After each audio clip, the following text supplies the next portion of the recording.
জঙ্গলটা বেশ অনেকটা জায়গা জুড়ে রয়েছে। একটা প্রাচীর দিয়ে জঙ্গলটাকে ঘিরে দিয়েছে গ্রামের বাসিন্দারা, যাতে কেউ ওই জঙ্গলে প্রবেশ করতে না পারে। কিন্তু ওই জঙ্গলটাকে দেখে বেশ ভয়ানকই লাগছে। জঙ্গলের গাছগুলো যেন নিষ্প্রাণ হয়ে দাঁড়িয়ে রয়েছে। শুভ্র প্রাচীরের কাছে গিয়ে অনেকক্ষণ ধরে একটা জিনিস লক্ষ্য করলো আর বলল, দেখ, জঙ্গলটার গাছপালাগুলো যেন কেমন শুকনো হয়ে রয়েছে। গাছের ওপর কোনো পাখিদের যাতায়াতও দেখছি না। কোনো বন্য প্রাণী থাকে বলেও তো মনে হচ্ছে না। শিখা বলল, শুভ্র, চল তো, সন্ধে হয়ে আসছে। এখানে থাকাটা বেশিক্ষণ ঠিক হবে না। অর্ক আর রেবা বলল, এই চল চল, এখানে আর এক মুহূর্ত দাঁড়াবো না। গাটা যেন বেশ ছমছম করছে। শুভ্র বলল, চল, বাড়িতে কেউ জানে না যে মাঠের এই জঙ্গলটাকে আমরা দেখতে এসেছি। তাহলে কিন্তু শিখার মামারা বেশ চটেই যাবেন। চার বন্ধু মিলে জঙ্গলটাকে দেখে মাঠ পার হয়ে বড় রাস্তা ধরে আসার সময় একটা অদ্ভুত ঘটনা ঘটল। শুভ্রকে ওদের সাথে আর দেখা যাচ্ছে না। ওরা পিছন ফিরে আবার জঙ্গলটার কাছে ফিরে গেল। দেখল শুভ্র সেখানে এক দৃষ্টিতে জঙ্গলটার দিকে তাকিয়ে রয়েছে। তখন রেবা বলল, কি হলো শুভ্র, তুই আমাদের সঙ্গে আস্তে আস্তে আবার এখানে চলে আসলি? শুভ্র কোনো কথার উত্তর দিচ্ছে না। তার গায়ে হাত দিতেই হাতগুলো যেন কেমন শক্ত ইটের মতন লাগছে। শুভ্রকে একটু ঠেলা মেরে বলল, কিরে, তুই যাবি না? এইখানেই থাকবি? কি ভাবছিস বলতো? সন্ধেটা শেষ হয়ে রাত্রি নামবে। এতটা রাস্তা কি অন্ধকারে যাব? শুভ্র তৎক্ষণাৎ দৃষ্টি সরিয়ে নিয়ে বলল, জানিস, ওই জঙ্গলটা থেকে কেউ একজন আমার নাম ধরে ডাকলো। তাই তোদের সঙ্গে যেতে যেতে আবার আমি এই প্রাচীরের কাছে ফিরে আসলাম। রেবা বলল, চল তো, তোর সব উল্টো পাল্টা কথা। মানুষকে ভয় দেখানোর অভ্যাসটা তোর রয়েই গেল। ভাবছিস এটা শোনার পর আমরা ভয় পাব? অর্ক শুভ্রকে সেখান থেকে টেনে নিয়ে বাড়ির দিকে রওনা দিল। রাস্তার মাঝে একটা চায়ের দোকানে বসে চা খেয়ে নিল, কিন্তু শুভ্র কিছুই খেলো না। বলল তার কিছু খেতে ইচ্ছে করছে না। চায়ের দোকানে তেমন কোনো লোকটোকও নেই। যেহেতু গ্রামের রাস্তা, কেউ খুব একটা সন্ধ্যের পর বেরোয় না। দোকানের সামনে একটা চালা মতন রয়েছে। পাড়ার কয়েকটা ছেলে এসে গল্প করে, চা খায় আর তাস পেটায়। তিনজনে চা খেয়ে শুভ্রকে নিয়ে মামার বাড়িতে আসলো। শিখার তিন মামাই কৃষিজীবী মানুষ। সারাদিন মাঠেই প্রায় কেটে যায়। সন্ধ্যের পর থেকে যে যার ঘরেই থাকে। তবে তিন মামাই বেশ ভালো মানুষ। ওরা আসার পর থেকেই ওদের যাতে থাকা খাওয়ার কোনো অসুবিধা না হয় তাদের দিকে সব সময় লক্ষ্য রেখেছে। তবে শিখার বড় মামা একটু গম্ভীর প্রকৃতির মানুষ। শিখাদের আসতে দেরি দেখে ঘরের বাইরে এদিক ওদিক করতে থাকলো। তারপর যখন ওরা বাড়িতে ঢুকলো তখন শিখাকে বলল, এরে, তুই ওদের নিয়ে কোথায় গিয়েছিলি? গ্রামের রাস্তাঘাট খুব একটা ভালো নয়। তুই তো রাস্তা রাস্তা খুব একটা চিনিসও না। যেখানে যাস সন্ধ্যের আগেই কিন্তু ফিরবি। শিখা বলল, ঠিক আছে মামা, আসলে ওরা একটু এদিক ওদিক ঘুরতে চাইছিল। গ্রামের রাস্তা ঘরবাড়ি কেমন হয় সেগুলো দেখানোর জন্যই আমরা চারজনে একটু বেরিয়েছিলাম। শিখার বড় মামা বললেন, যেখানেই যাও কিন্তু ওই প্রাচীরের কাছে জঙ্গলটার কাছে যাবে না। ওই জঙ্গলটা খুব একটা ভালো নয়। শিখা ওদের মুখের দিকে তাকিয়ে বলল, না না, আমরা ওখানে যাব না। ছোট মামা বলল, তোরা যে যার ঘরে যা। মামিমারা তোদের জন্য আজকে মাংসের অনেক ধরনের খাবারের পদ বানিয়েছে। শিখা বলল, রাতে তাহলে অনেক মজা করেই খাওয়া হবে। এই চল চল। বালতি থেকে যে যার মগে করে জল তুলে নিয়ে হাত মুখ ধুয়ে নিল। শুভ্র একটু অন্যমনস্ক ভাবে দাঁড়িয়ে রইল। শিখা তাকে ঠেলা দিয়ে বলল, কি রে, হাত মুখটা ধুয়ে নে। শুভ্রর যেন কোনো কিছুই করতে ইচ্ছে করছে না, তবুও শিখা জোর করে হাত মুখটা ধুয়ে নিতে বলল। শুভ্র কোনো রকমে হাত মুখটা ধুয়ে নিজের ঘরে গিয়ে দরজাটা বন্ধ করে দিল। অর্ক আর শুভ্র একই ঘরেই থাকে, আর একটা ঘরে রেবা আর শিখা থাকে। অর্ক খাটে শুয়ে তার মাকে ফোন করছিল। শুভ্র আসতে দেখে ফোনটা রেখে দিয়ে অর্ক বলল, কি রে, তুই এত অন্যমনস্ক কেন? ওখান থেকে আসার পর থেকে কেমন যেন চুপচাপ লাগছে। যে এক মুহূর্ত কথা না বলে থাকতে পারে না, সে কিনা আজকে এত চুপচাপ। শুভ্র কোনো কথার উত্তর না দিয়ে চুপ করে বসে রইল। রাতের ডিনার সেরে যে যার ঘরে ঘুমোতে গেল।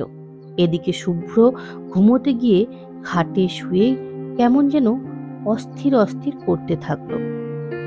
এদিকে অর্ক বেশ নিশ্চিন্তে ঘুম নিচ্ছে। শুভ্র ঘরের জানলাটা খুলে রাস্তার দিকে তাকিয়ে বসে রইল। হঠাৎ দেখলো একজন লোক তাকে ইশারা করছে। লোকটার পরনে কালো পোশাক পরিহিত।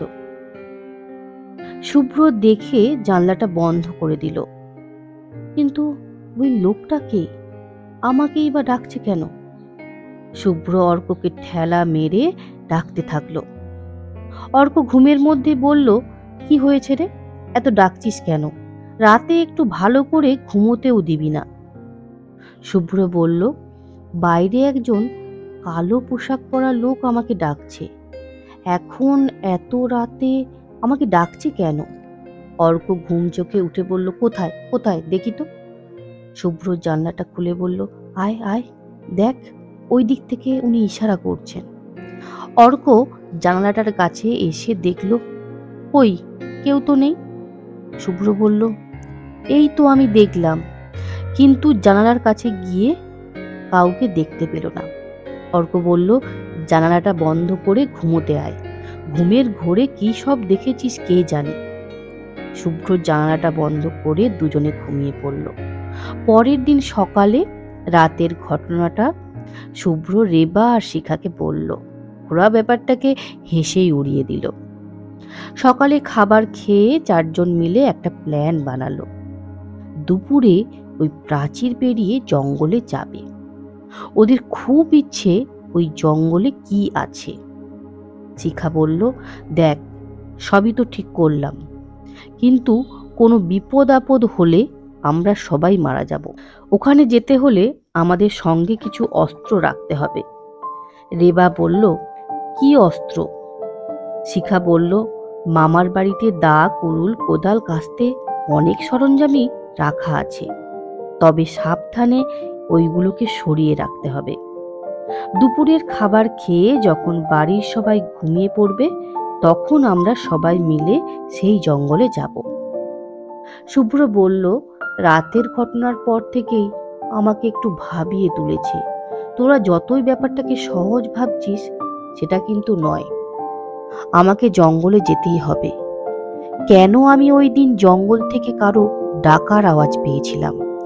দুপুরের খাওয়া দাওয়া সেরে সবাই যখন ঘুম দিচ্ছে, তখন চারজনে মিলে চাষের যন্ত্রপাতিগুলো নিয়ে রওনা দিল জঙ্গলের উদ্দেশ্যে। শিখা একটু ভয়ে ভয়ে বলল, দেখ বাড়িতে কেউ জানে না যে আমরা জঙ্গলে যাচ্ছি। যদি কোনো বিপদ আসে তাহলে আমাদের কে উদ্ধার করবে? আমরা হয়তো সেখানেই মারা যাব। তখন রেবা বলল, দাঁড়া, একটু ভাবতে দে আমায়। কাল সন্ধ্যের সময় আমরা চা দোকানটায় চা খেয়েছিলাম। ওনাকে আমাদের যাওয়ার ব্যাপারটা হালকাভাবে জানিয়ে যেতে হবে। ওনাকে আমাদের যাওয়ার ব্যাপারটা হালকাভাবে জানিয়ে যেতে হবে, যাতে মামারা খোঁজ করতে করতে চায়ের দোকানে এসে জিজ্ঞাসা করলে দোকানি কাকা বলে দিতে পারবে আমরা কোথায় গিয়েছি। অর্ক বলল, ঠিকই বলেছিস, তোর বুদ্ধি আছে বলতে হবে। ওরা প্ল্যান মতো চা দোকানে গিয়ে রেবা বলল, কি কাকা, দুপুরে চা দোকানটা খুলে রেখে ঘুম দিচ্ছ? কখন কেউ এসে তোমার দোকান চুরি করে নিয়ে যাবে। দোকানি কাকা বলল, না বাবারা, আমার দোকানে দুপুরে তেমন কেউ আসে না, তাই একটু ঘুম নিচ্ছি। তোমরা কি চা খাবে? রেবা বলল, না, এই এমনি আপনার দোকানে বসতে এলাম। কথায় কথায় বলে ফেললো, আচ্ছা, মাঠের ধারে যে জঙ্গলটা পাঁচিল দেওয়া আছে, ওখানে কেউ যায় না কেন? দোকানি কাকু বললেন, না না, ওই জঙ্গলে কেউ যায় না, আর কেউ যদি ওই জঙ্গলে যায় সে আর ফিরে আসে না। তোমরা কিন্তু ভুলেও ওই দিকে যাবে না। রেবা বলল, কিন্তু আমরা একবার ওই জঙ্গলটাকে দেখতে যাব। দোকানি কাকু বললেন, না, ভুলেও যেও না বাবারা, ওই জঙ্গল খুবই বিপজ্জনক। একদিন এই গ্রামের এক ছেলে খেলতে খেলতে ওই জঙ্গলে চলে গিয়েছিল। পরের দিন তাকে ওই পাঁচিলের পাশে গলা কাটা অবস্থায় পাওয়া যায়। তাছাড়া আরো অনেক ঘটনা ঘটেছে, যেগুলো তোমরা শুনলে খুবই ভয় পাবে। শিখা বলল, কি রে, তোরা কি ভাবছিস? আর ওই জঙ্গলের কাছে যাবি? না হলে ফিরে চল, নিজেদের বিপদ নিজেরাই ডেকে আনছি। শুভ্র বলল, তোরা বাড়ি যা, আমি ওই জঙ্গলটায় গিয়ে দেখে আসব। রেবা বলল, সেটা হয় না, গেলে 4 জনেই যাব, না হলে 4 জনেই বাড়ি ফিরব। অর্ক বলল, এত ভাবছিস কেন? যাই একবার দেখে আসি না। নিজেদের আত্মরক্ষার জন্য সরঞ্জাম তো নিয়েই যাচ্ছি, ভয় কিসের? তাই আর কোনো কথা না ভেবে জঙ্গলের পাঁচিল টপকে ভিতরে গিয়ে ওরা 4 জনেই জঙ্গলে প্রবেশ করল। জঙ্গলের মধ্যেটা অনেক গাছপালার জন্য বেশ অন্ধকার। রেবা একটু ভয় পেল। একটা বিশ্রী গন্ধ যেন সবার নাকে আসলো। সবাই নাক মুখটা হাত দিয়ে চেপে বন্ধ করে দিল। জঙ্গলের মাঝে সরু রাস্তা আছে, সেই রাস্তা ধরে ওরা 4 জনে ধীরে ধীরে যেতে থাকলো। কিছুটা যাওয়ার পর গন্ধটা আরো তীব্র হতে থাকলো। তারপর কিছু দূর গিয়ে যা দেখলো, সেটা দেখার জন্য ওরা মোটেই প্রস্তুত ছিল না। জঙ্গলের ভেতরে একটা বড় সড়ো গর্ত করা আছে, আর সেখানে অনেক মানুষ, অনেক বন্য প্রাণী, পশু পাখিদের গলা কাটা অবস্থায় স্তূপ আকারে রয়েছে, আর গন্ধটা সেখান থেকেই আসছে। রেবা সব দেখে ভয় পেয়ে পালানোর কথা বলল। অর্ক, শুভ্র, শিখা 3 জনে একটু ভয় পেল ঠিকই, কিন্তু সাহস করে বলে উঠল,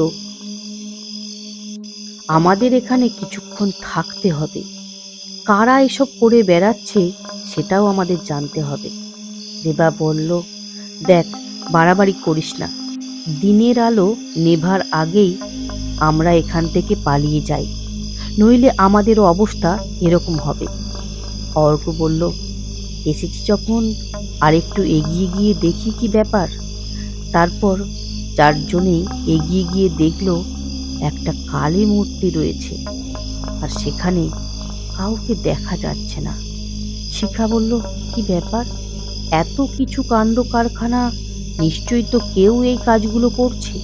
কিন্তু এগিয়ে গিয়ে কাউকেই দেখতে পেল না ওরা। কিছুক্ষণ পর ওরা দেখল মা কালীর কাছে বলি দেওয়ার যন্ত্রটি বসানো রয়েছে। সম্ভবত ওখানে বলি দিয়েই দেহগুলোকে গর্তে ফেলে রেখেছে। শুভ্র বলল, সন্ধে হয়ে আসছে, চল আমরা এখান থেকে বেরিয়ে যাই। অর্ক, শিখা, রেবা বলল, চল, কিন্তু ওই কফিনে কি রয়েছে? 4 জনে ধীরে ধীরে কফিনের কাছে গিয়ে কফিনটাকে খুলল। আশ্চর্য ব্যাপার, দেখলো একটা রাজার পোশাক পরিহিত মানুষ, কিন্তু ওনাকে এভাবে বন্ধ করে কফিনে রাখা হয়েছে কেন? তারপর একটা কারো পায়ের শব্দ পাওয়া যাচ্ছে। তখন ওরা তাড়াতাড়ি করে কফিনটা বন্ধ করে জঙ্গলে লুকিয়ে পড়ল। দেখলো একজন কাপালিক, তার হাতে একটা বলি দেওয়ার যন্ত্র। সে এসে মায়ের পুজো করতে শুরু করলো, মোমবাতিগুলো জ্বালিয়ে দিল। আর তার পিছনে দেখলো শিখার 3 মামা রয়েছে। শিখা দেখে অবাক হয়ে গেল। রেবা, অর্ক, শুভ্র 3 জনেই অবাক, মামারা এখানে কি করছে? ওরা অনেকক্ষণ ধরে সেখানে দাঁড়িয়ে দেখতে থাকলো। অর্ক বলল, কেউ কিন্তু কোনো আওয়াজ করবে না। যদি ওরা টের পায় তাহলে আমাদের এখানেই মরতে হবে। বড় মামাকে দেখলো ব্যাগ থেকে একটা ছাগল বের করে বলির কাছে রাখলো। ছাগলটার মুখটা বাঁধা। কাপালিক তার মাথায় জল ছিটিয়ে কপালে কালীমায়ের সিঁদুর লাগিয়ে বলি দিয়ে দিল। সেই রক্ত কালীমায়ের কাছে, আর বাকিটা কফিনবন্দি দেহটাকে জাগিয়ে তুলে সেই রক্ত রাজাকে পান করালো। রাজা কিছুক্ষণ পর জীবিত হয়ে উঠল। সে মায়ের কাছে পুজো করলো আর বলতে থাকলো, আর কতদিন আমি পশুদের রক্ত পান করব, এবার মানুষের রক্ত দাও। তখন তিন মামাই বলল, রাজা বাবু, আমি চেষ্টা করছি, কোনো মানুষ পেলে অবশ্যই আপনার কাছে এনে বলি দেব। পরের অমাবস্যায় আমার মানুষের রক্ত চাই, না হলে গোটা গ্রামের মানুষগুলোকে খেয়ে ফেলবো। তোর বাড়িতে অনেকজন এসেছে আমি দেখেছি, তাদের মধ্যে একজনকে আমাকে দে। মামারা বলল, ওরা আমাদের আত্মীয় রাজামশাই, আমরা ওদের কোনো ক্ষতি করতে পারবো না। আমরা চেষ্টা করছি শীঘ্রই তোমার কাছে কোনো মনুষ্য বলি দেব। এই বলে মামারা সেখান থেকে বেরিয়ে গেল। ওরা চারজনে এই দৃশ্য দেখে ওখান থেকে তাড়াতাড়ি বেরিয়ে আসার সময় কাপালিক চারজনকেই দেখে নিল। রাজা তার রক্তচক্ষু দৃষ্টি দিয়ে ওদের উপরে দৃষ্টি নিক্ষেপ করল এবং ওরা চারজনেই জ্ঞান হারিয়ে মাটিতে পড়ে গেল। ওদের মায়ের কাছে দড়ি দিয়ে বেঁধে রাখল, আর রাজা মায়ের কাছে যজ্ঞ আহুতি দিল। এদিকে তিন মামা বাড়িতে ওদের দেখতে না পেয়ে রাস্তায় খোঁজাখুঁজি করতে লাগলো, আর পাশাপাশি ওদের ব্যাপারে জিজ্ঞাসা করতে থাকলো, কিন্তু কেউই কিছু বলতে পারল না। অবশেষে সেই চা দোকানের কাছে এসে খোঁজ মিলল যে ওরা মনে হয় জঙ্গলের কাছেই গেছে। তিন মামা ছুটতে ছুটতে সেই জঙ্গলে গেল এবং কৌশল করে অচৈতন্য অবস্থায় চারজনকে বাড়িতে নিয়ে আসল। চারজনের যখন জ্ঞান ফিরল তখন ওরা বাড়ির খাটে শুয়ে আছে, আর পাশে ওদের মামারা এবং ওদের মা বাবারা। বড় মামা জিজ্ঞাসা করল, তোমাদের বারণ করা সত্ত্বেও তোমরা ওই জঙ্গলে গিয়েছিলে কেন? শিখা বলল, আসলে আমরা জানি তোমাদের বললে তোমরা আমাদের ওই জঙ্গলে যেতে দেবে না, তাই না বলেই আমরা কৌতূহল বশত ওই জঙ্গলে গিয়েছিলাম। আর ওই জঙ্গলে যাওয়ার জন্যই এখানে আমাদের আশা। চারজনেরই বাবা মা একই কথা বলল যে তোরা আজকে মামাদের জন্য বেঁচেছিস, না হলে তোদের যে কি হতো কে জানে। আর এক মুহূর্তও আমরা এখানে থাকবো না, চল বাড়ি চল। অর্ক আর শিখা বলল, মামারা ওখানে কি করছিলে? আমরা কিন্তু সবটা দেখেছি, রহস্যটা কি আমাদের একটু বলো। ওই রাজামশাই বা কে? তখন বড় মামা জঙ্গলের রহস্যটা সবাইকে বলেই ফেলল। 100 বছর আগের কথা। তখন ওই জঙ্গলের জায়গাতে রাজবাড়ি ছিল। রাজা আদিত্যনারায়ণ ছিল ওই গ্রামের রাজা। রাজার কোনো সন্তান ছিল না। এক সাধুর আশীর্বাদে একটি সন্তান হয়েছিল, কিন্তু সেই সন্তানের জীবনটাও বাঁধা ছিল। সে 30 বছর বাঁচবে, তারপরেই সে মারা যাবে। কিন্তু সেই মরার পরেও কিভাবে বেঁচে থাকবে তার কৌশলটা এক তান্ত্রিকের কাছ থেকে রপ্ত করে নিয়েছিল। এমন সময় এক বন্যায় রাজপ্রাসাদ ধূলিসাৎ হয়ে গিয়েছিল। রাজকর্মচারীরা কেউই বেঁচে ছিল না। রাজা আর তার সন্তান বেঁচে ছিল। সন্তানকে বাঁচিয়ে রাখার জন্য ওইখানে কালী পুজো হয় এবং নরবলি দেওয়া হতো, আর সেই রক্ত রাজাকে পান করিয়ে জীবিত করে তুলত। কিন্তু রাজা মৃত্যুর আগে তার সন্তানকে বাঁচিয়ে রাখার জন্য আমাদের পূর্বপুরুষদের হাতে সেই দায়িত্ব অর্পণ করেছিল। সেই কাজ এখন আমাদের হাতে এসে পড়েছে। যদি প্রতি অমাবস্যায় বলি না দেওয়া হয়, তখন রাজার আত্মা চারিদিকে ঘোরাঘুরি করতে থাকে কোনো প্রাণের আশায়। আমরা এতদিন যাবৎ পশু পাখিদের বলি দিয়েছি। যখন আর পেরে উঠতাম না, তখন ওই আত্মা গ্রামের মানুষদের উপর ভর করে বলির কাজে ব্যবহার করত। শিখার মা কিছুই জানতো না। সে বলল, তোরা যে এইসব করছিস, এটা তো খুবই অন্যায় কাজ। এদের থেকে বাঁচার কোনো উপায় নেই।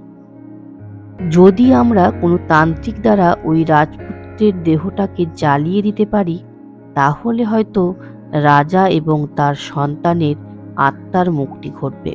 কিন্তু আমরা ভয়ে এসব কাজ করতে পারিনি, কারণ আমাদের নিজেদের খুব সতর্ক হয়ে এই কাজ করতে হবে।